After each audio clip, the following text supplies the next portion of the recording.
Hello, welcome to Memo Conversations. I'm video producer Osman Butt.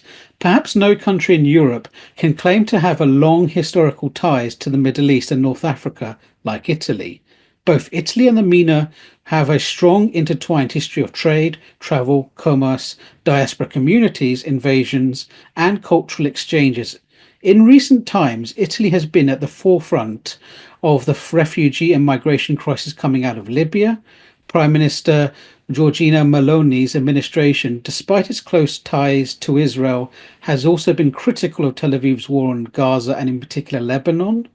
Italy was seeking to normalize relations with Syria during the Bashar al-Assad's regime, which came to an end after the collapse of al-Assad's regime.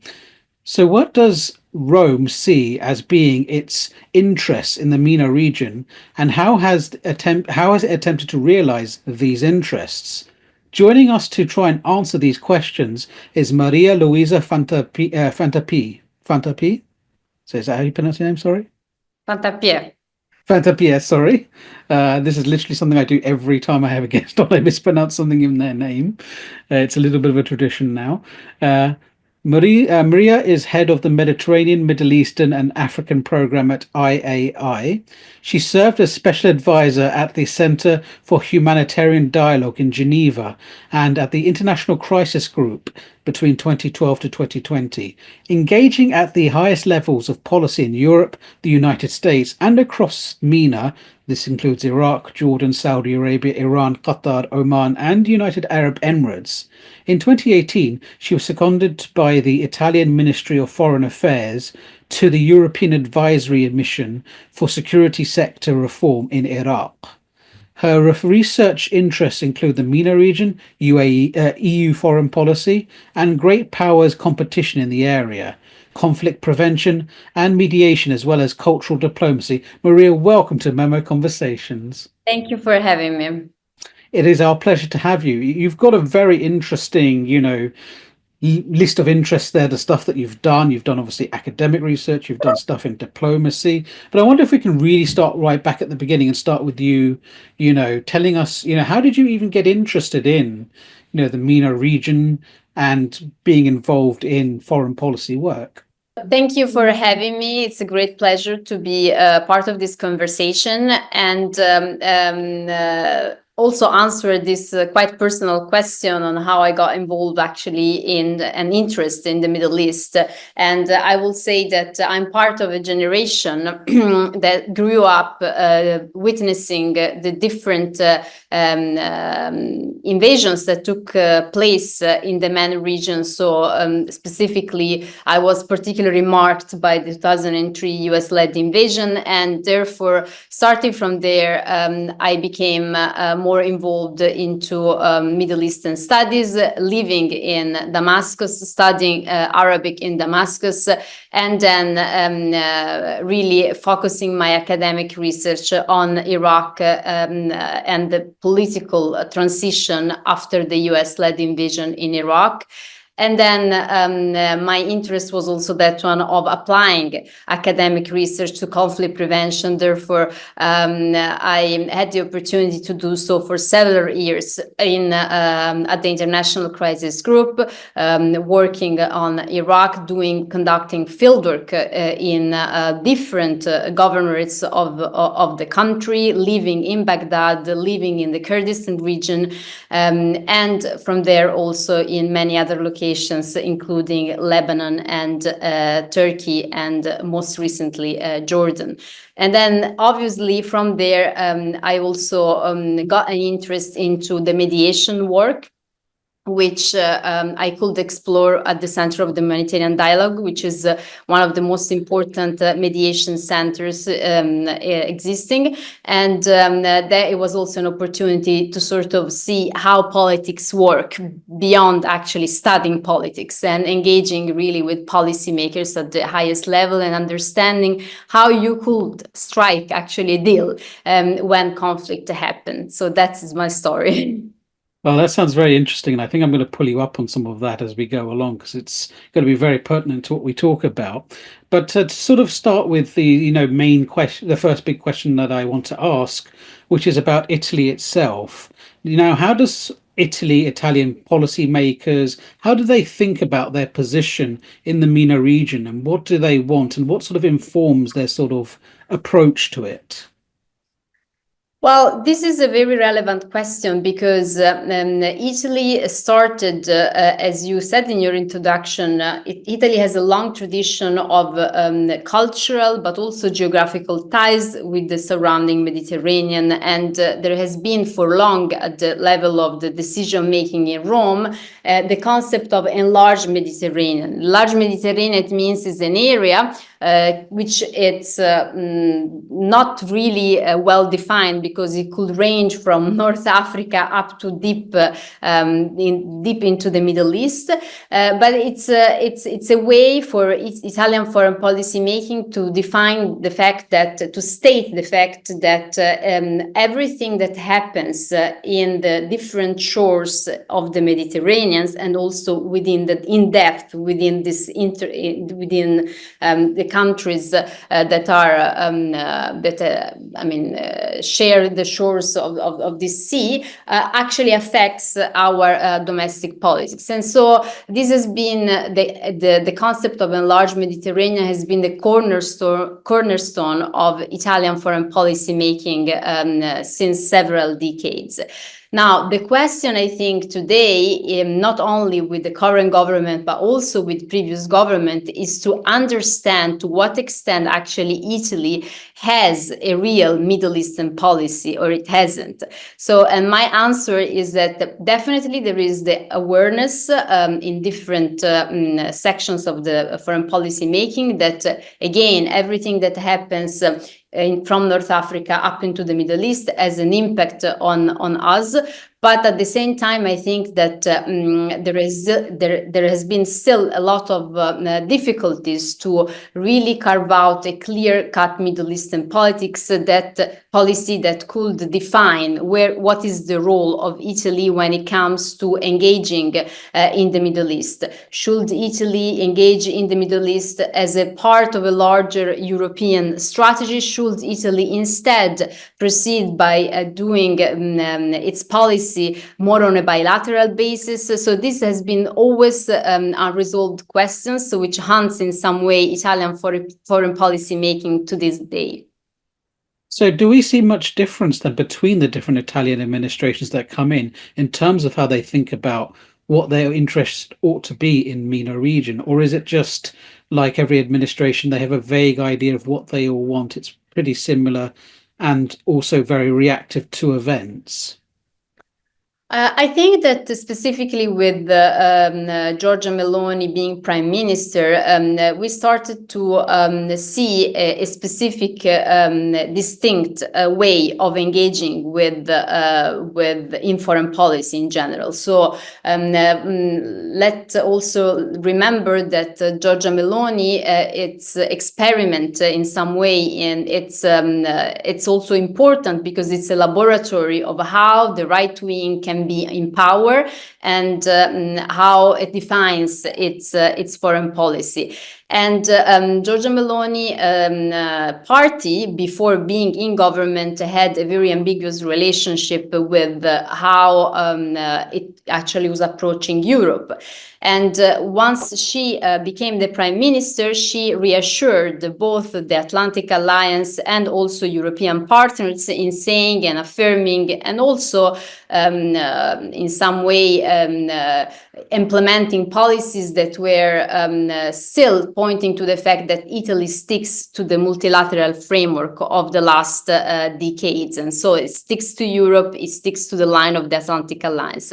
However, vis-a-vis of the Middle East, I think that especially with regard with one most important issue that was important for this government, which was migration, this already issue in some way prompted this government to engage and to start a policy that was more on a bilateral basis rather than framed within the broader context of the European policy. And this we saw, for example, with the first steps that Giorgia Meloni took in engaging Kais Saied in Tunisia and actually facilitating an MOU between Europe and Tunisia. But also we saw that continuing also in the context of, for example, her relationship to the Gulf countries most recently. So I think that if we can draw some and define some patterns, we see that Giorgia Meloni administrations prefers to and gives priority to bilateral engagement that can secure Italian national interest, in her opinion, at least in the short term,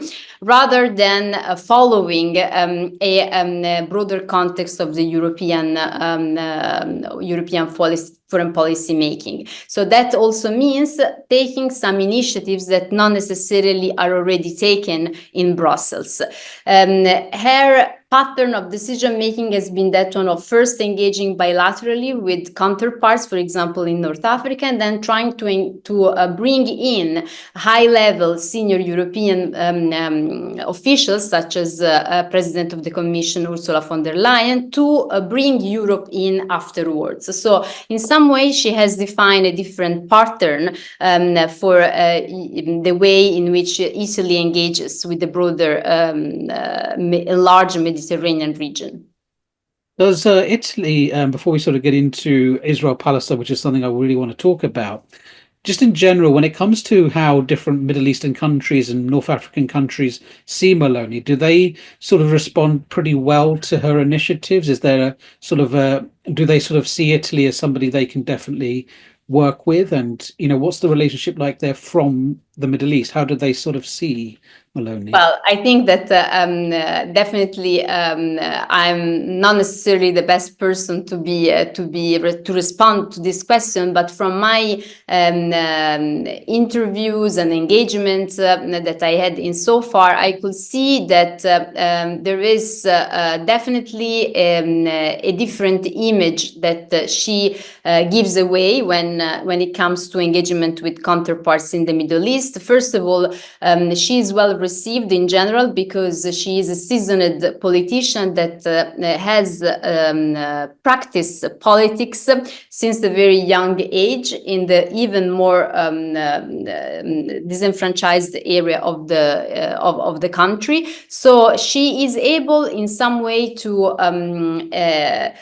establish a personal connection with the counterpart, which we know that in the Middle East is something that it's very important in order to strengthen in some way the bilateral ties. And a second element of her policy is that is very welcome, I think, in different capitals of the Middle East and North Africa, is that she is very pragmatic. She looks at results. So in some way, she wants to get things done and she tries to understand where is the space of convergent interest that she can work with when it comes to working with the other side. And also this is this transaction, I will say, approach is something that especially in a post Arab Spring, where also in the Middle East region we saw in some way a rise of semi-authoritarian or authoritarian powers, is well perceived. Where I think there is more ambiguity, and maybe it's the way in which she does not necessarily engage with other components of the societies in Middle Eastern countries. So, for instance, looking at the case of Tunisia, but we can also see in other cases the dialogue that she can establish also with other components and segments of the societies, which might be also critical of the government in place, is definitely less than other previous Italian administrations. Indeed. So now I want to sort of get on to Israel Palestine. Before we sort of get into what happened over the last year following the 7th of October Hamas attack on Israel and then the Gaza war that followed, I mean, there is this idea that because Israel is governed by a far right coalition in its own regard, Netanyahu's government is classed as Israel's most far right government, and that there was going to be some kind of alliance of far right governments. You know, Hungary obviously is the most obvious example with Viktor Orban, and you know many others. And when Italy sort of has now a far right government, how do they sort of have a kind of special connection with Israel, special bond with Israel because of this far right connections, or is it, is it as you say pragmatic with as with other countries? Well, it's a difficult question to answer because at first glance we could state that there has been, yes, a general trend of conservative politics that has engulfed Europe and which also Middle Eastern countries, in particularly Israel, could sync better than with the center-left governments. In some way, we can see that there is elements of shared elements in the policies of these governments. The fact that, for instance, there is maybe more focus on the national interest, even over multilateral frameworks. There is a priority that is given to the there is a general disregard, I think, for human rights and civil society issues, as I was saying before, and also in domestic politics, always, for example, a recurrent criticism of the judiciary, which is something very relevant now, for instance, also for Israel.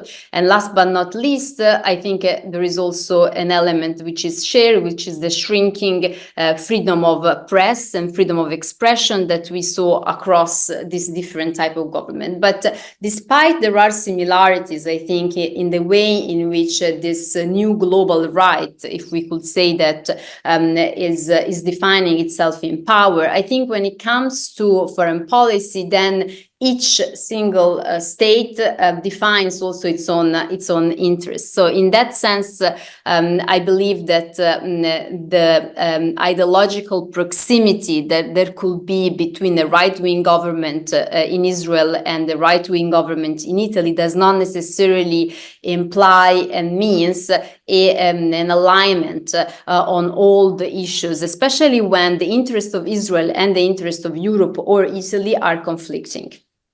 So in that sense, it is still very much national interest above party ideology in that sense. I do think so, because still, like, one of the main characteristics of this right-wing government in power is that the priority goes to answering their constituency inside their own domestic politics, keeping shore up their domestic coalition, and that has the priority over everything else. And sometimes when you are not able to do that by aligning with someone who is like-minded in another country, you prioritize your own, the continuity of your own power within your own country over the ideological proximity that you might have with other leaders in the world. Yes, and this is an interesting area because when we think about Israel's war on Gaza now, this was obviously a very difficult time for a lot of countries around the world.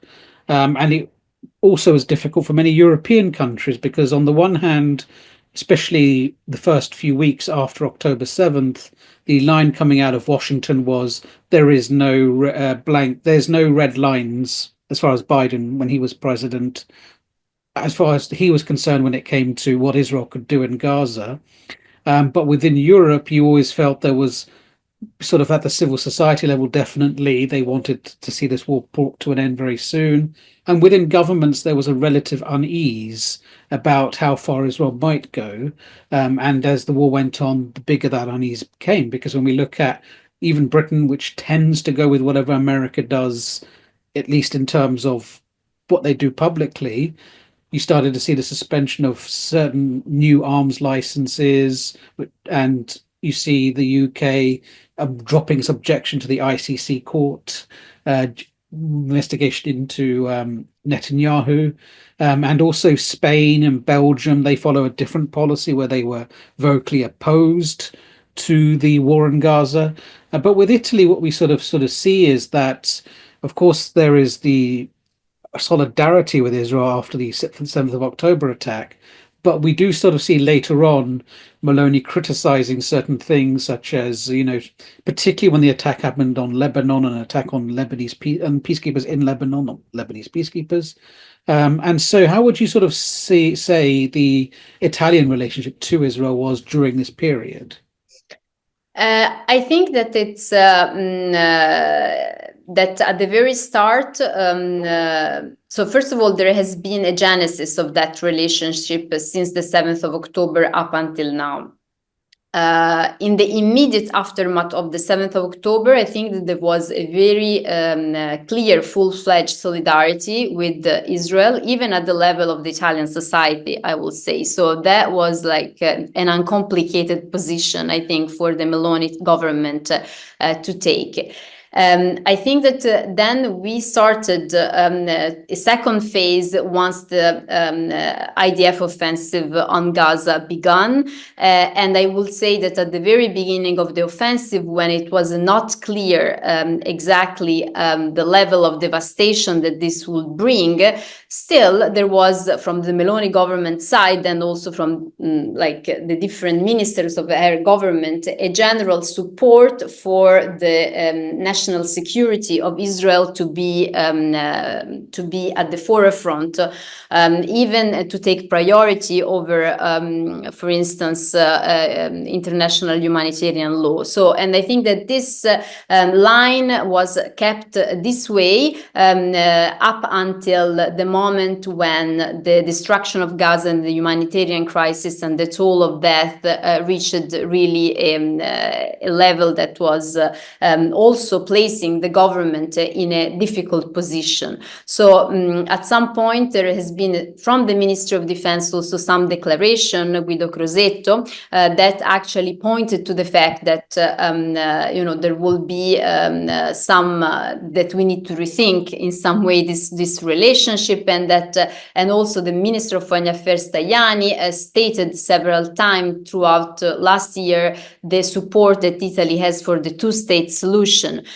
So in some way, we see that in this difficult quagmire, Meloni sort of retreated from the scene. It was not exactly clear what her position vis-à-vis of Israel was, and I think that this was what we call a strategic ambiguity. It was very difficult for her to take an outward stand against what was happening, but at the same time, she also somehow delegated to the U.S. administration and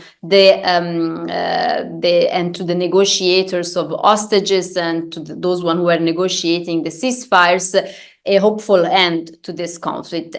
Things once again turn with the war in Lebanon, because when there was an attack on the UNIFIL contingent, where as we know, Italy is a contributor to the UNIFIL, then again the sort of domestic interest kicked in, because at that point she, I think, Prime Minister could not do other than criticizing what was happening, precisely because Italy was a contributor to the UNIFIL.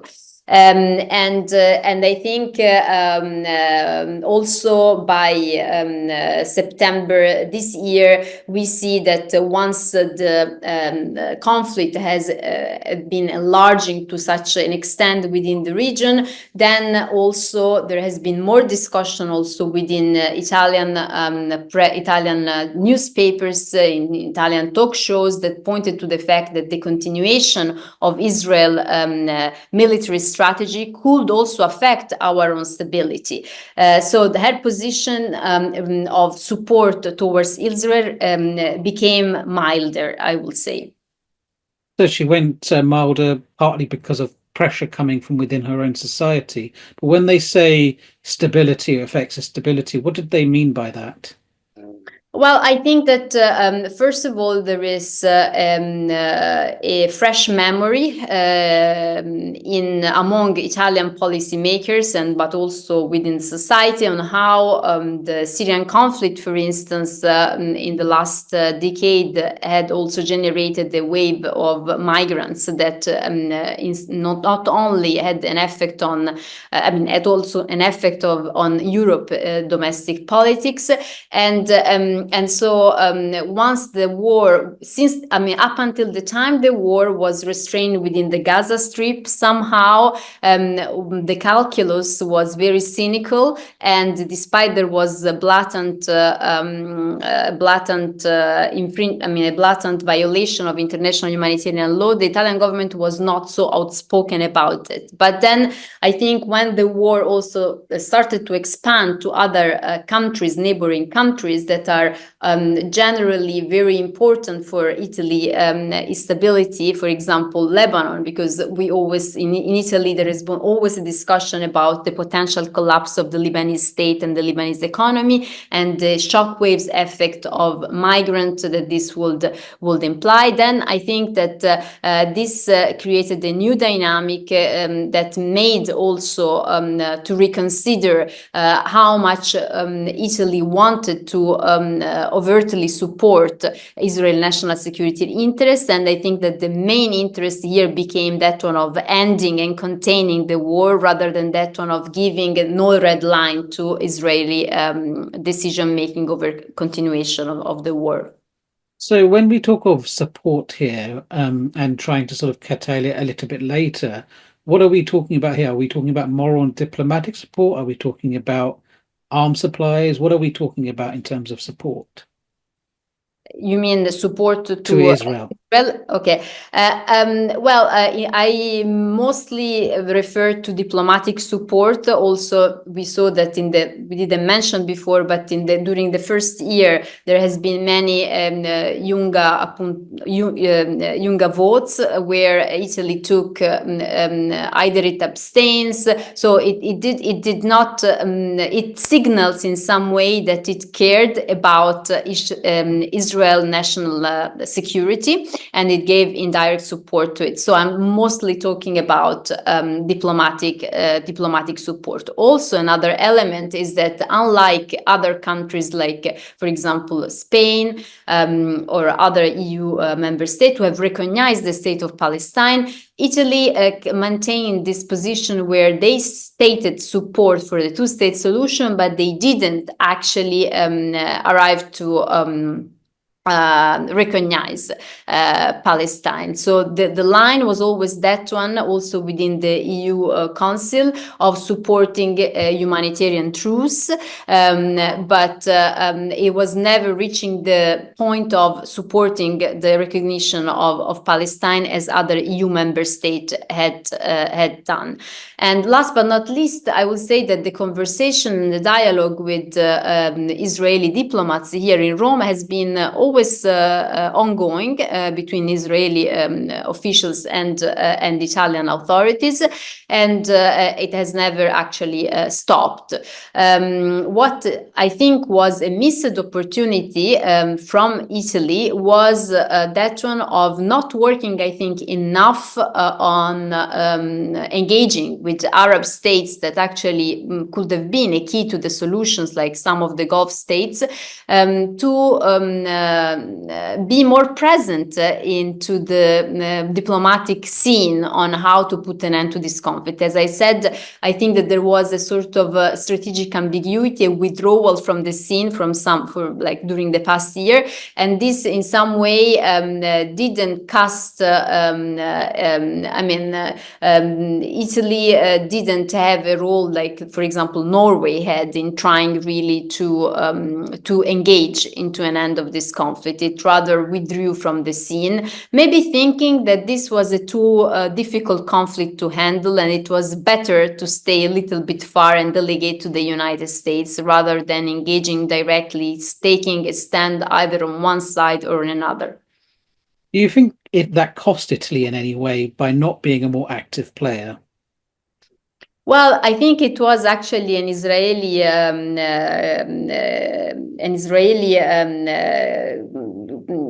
colleague who told me that once that Italy is not a player in the Middle East, and I think it's true. Italy, again, as I said before, Italy has awareness about the strategic relevance that the Middle East has for its own stability, and its potential also economic opportunities.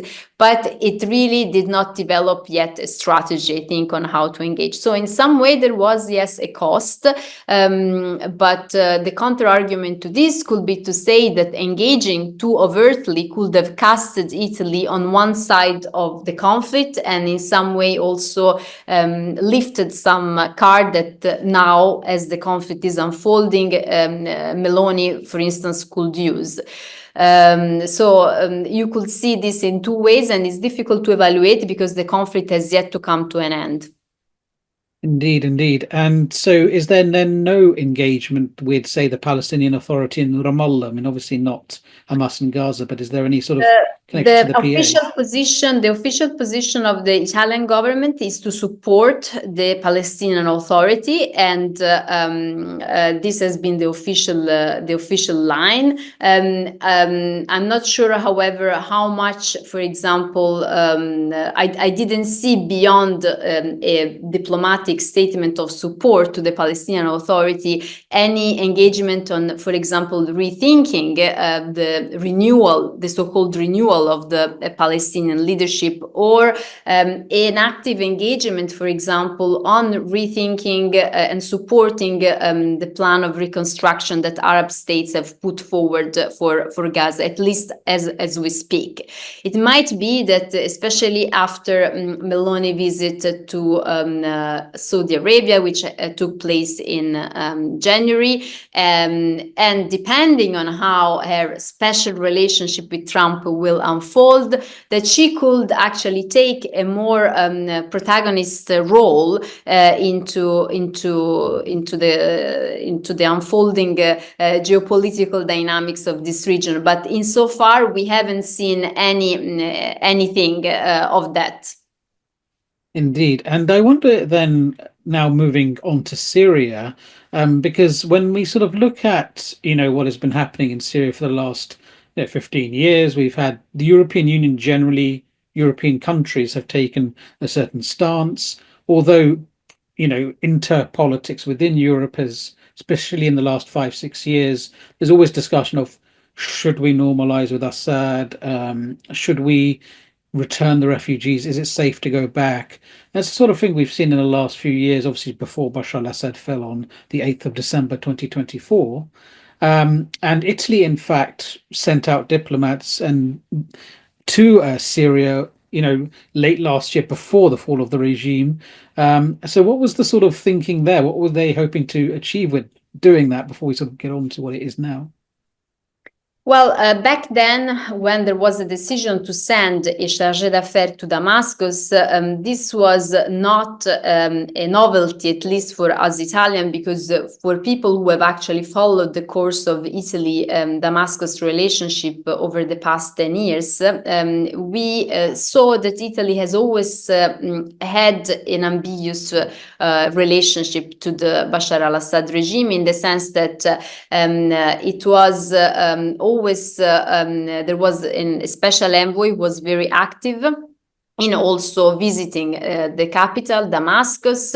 And I think that there has been constantly this inclination of thinking that it was better to engage with Damascus, since since the regime was going to stay, rather than just trying to think that this regime one day will fall. And therefore, it was better to be the first one to engage among the European states, or at least to gather a coalition of European states that was more inclined to engage, rather than being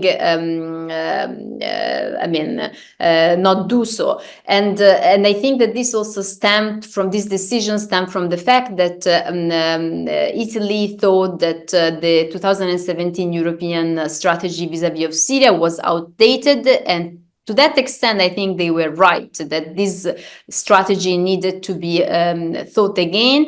But nobody, neither Rome, I think, could foresee that the regime would fall. So that decision, in a nutshell, was taken out of trying, I think, it was taken in line with a genesis of continued relationship that Italy had with the authorities in Damascus, even after the revolution, and also out of the spirit of initiative, of thinking of being first before other European states, and trying also to influence other European states in rethinking the 2017 European strategy vis-à-vis of Syria. Obviously, then the unexpected, obviously, then the unexpected happened, and I think that what we see in the last 2 months is 2 months and a half, more than 2 months, is an attempt to redirect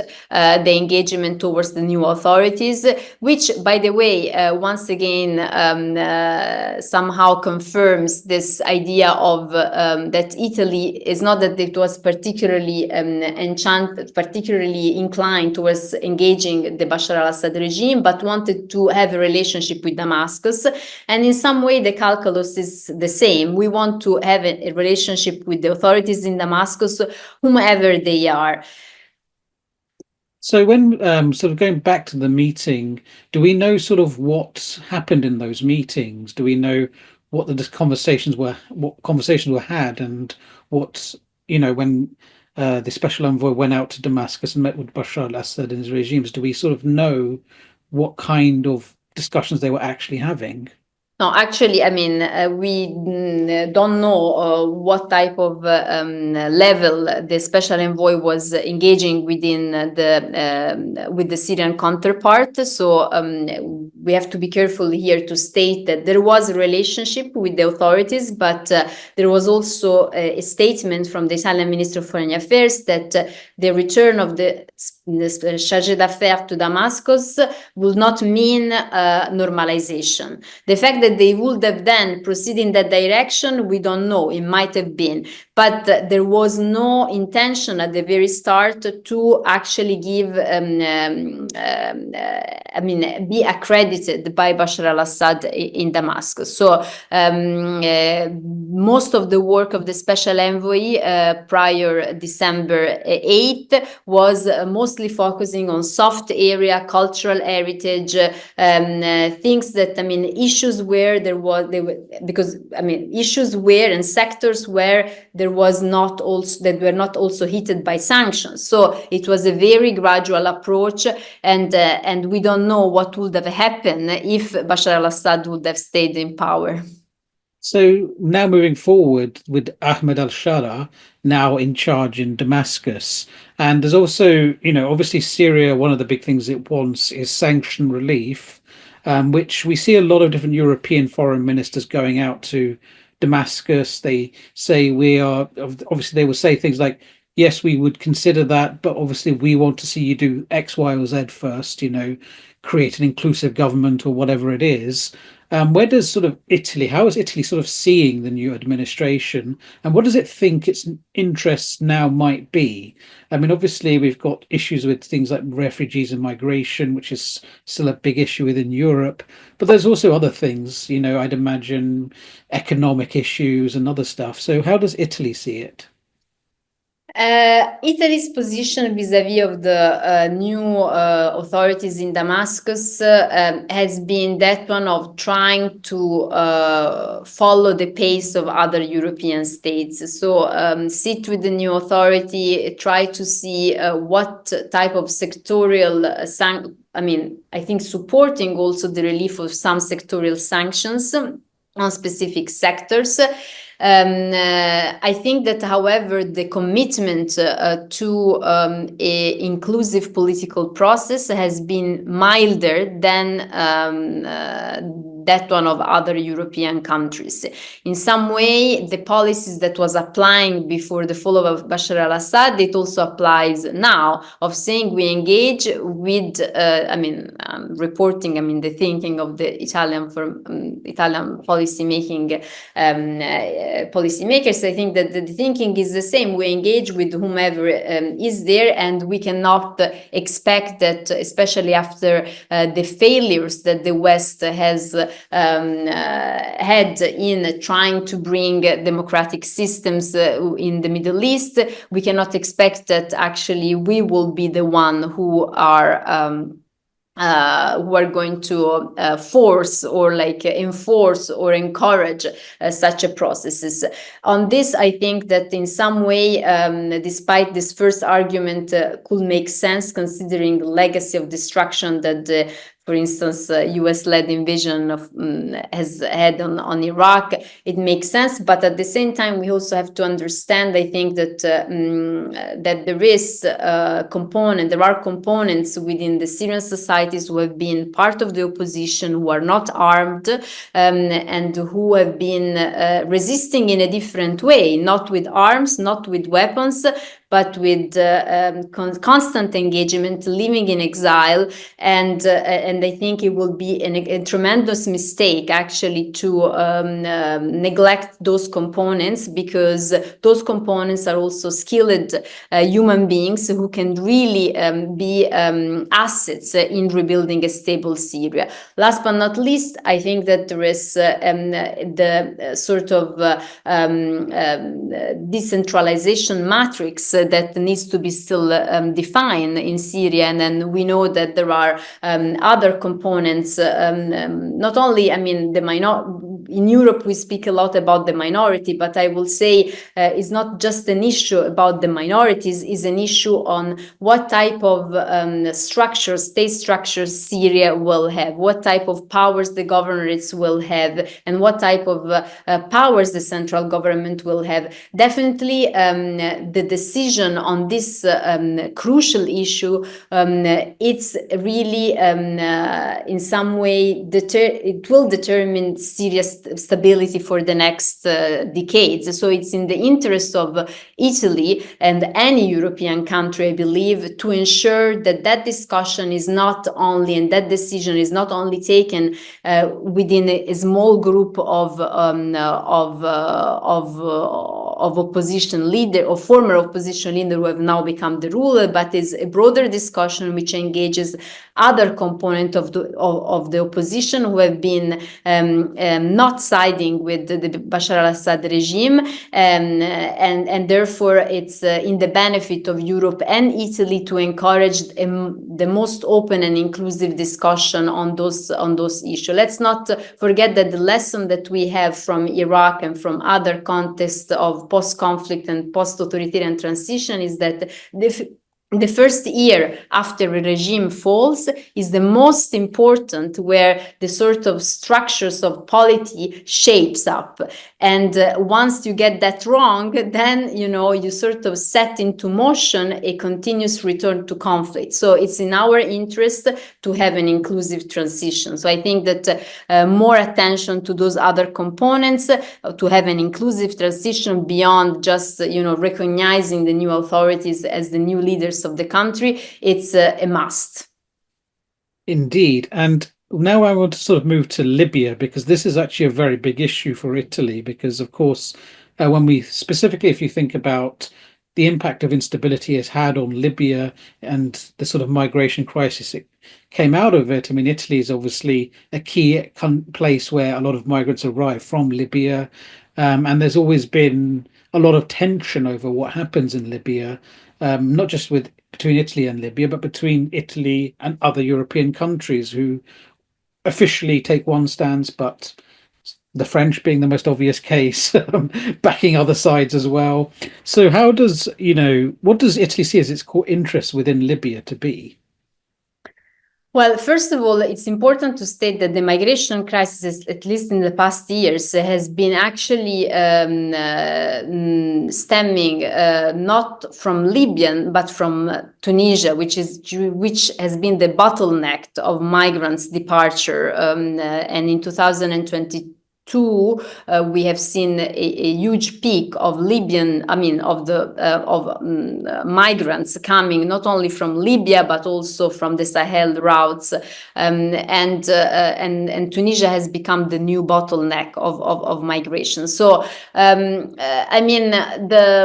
policy, I think that the core interest of Italy in general in North Africa is to find a reliable counterpart with whom to sit and speak, and I think that this there is a sense of fatigue in Rome, especially in contexts like Libya, where there is divisions at the level of the leadership, on trying to understand how to secure that. That is why, when it comes to Kais Saied, despite his authoritarian practices, Kais Saied has become a main counterpart for the Meloni government to sit and actually strike agreements that also include containment of departure and more patrolling of illegal migration flows. So again, like the priority is that one of trying to have a stable counterpart,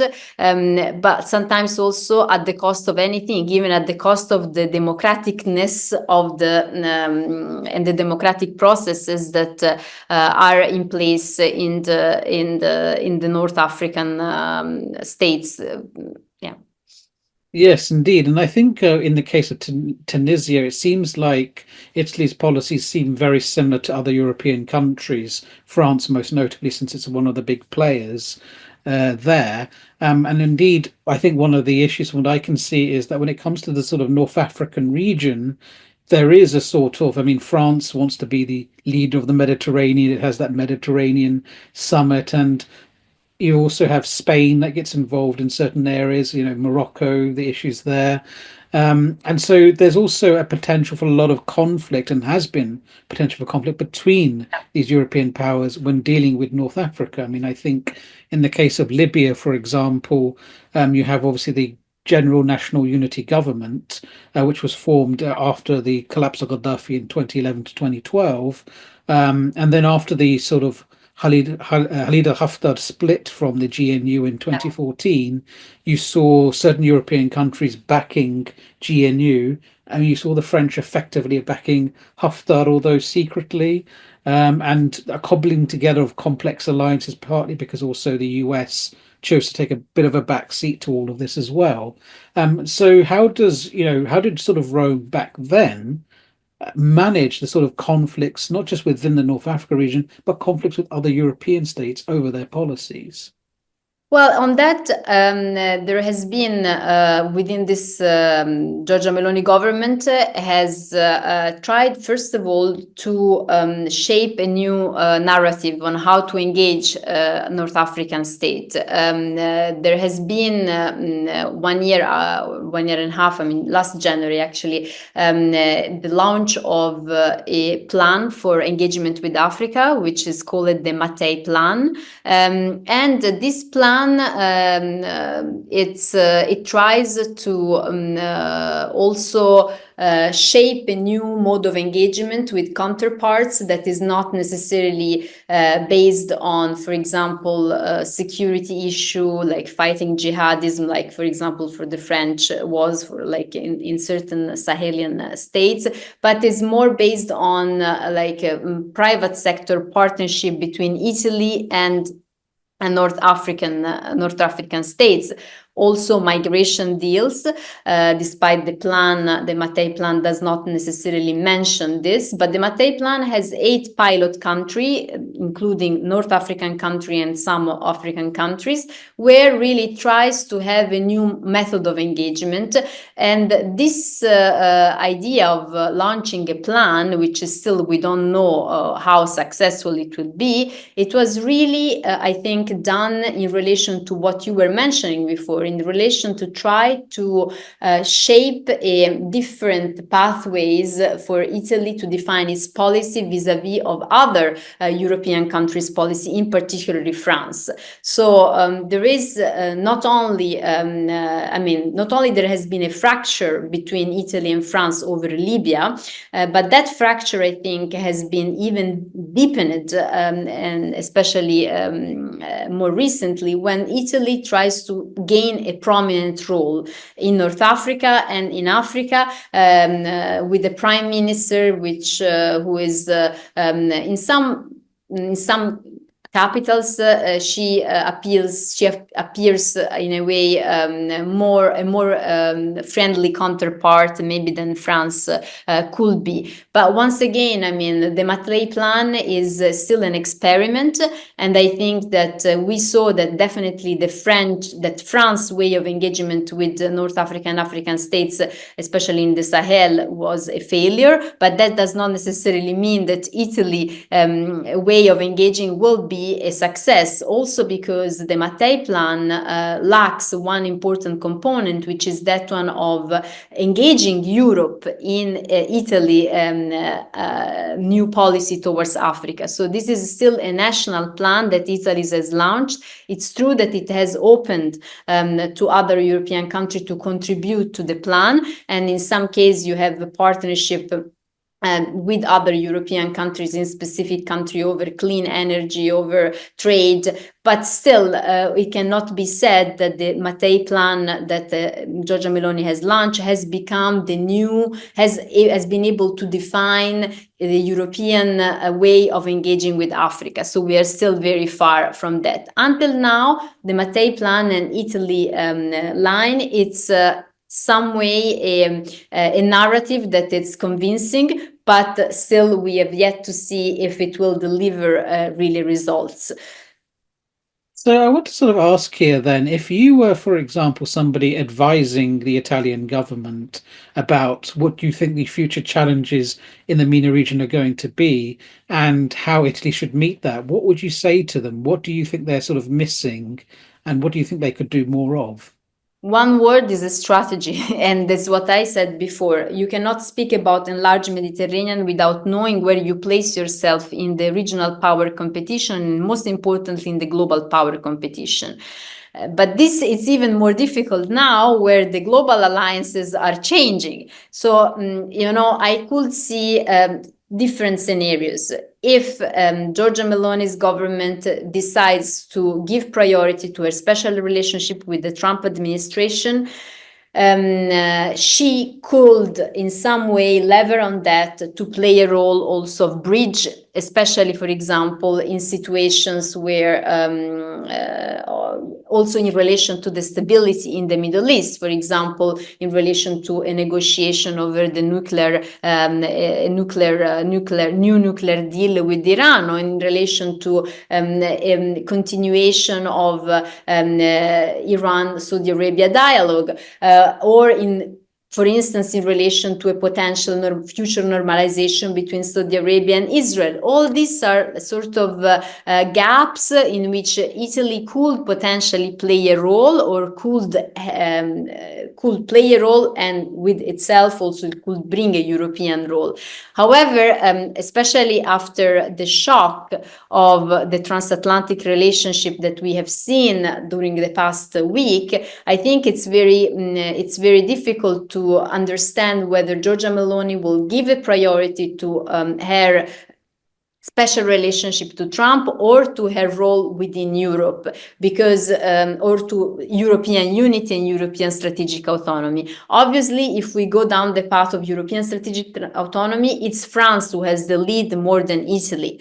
However, it's true that she has this card that maybe nobody in Europe has, which is maybe the fact that she can call and Washington, and maybe Trump can pick the phone. So when it comes to Middle Eastern affairs, as we saw, for example, with the liberation of the journalist, the Italian journalist who was held in Iran, and how she has managed this liberation to get a release in a very short time frame, I think this is a case study to see that how, in some way, her special relationship to Washington could be leveraged also for Italy to be defining a role in unresolved geopolitical issues in the Middle East. But as I said, we are in a very fluid moment, so we don't know exactly if that how much Meloni she could actually use that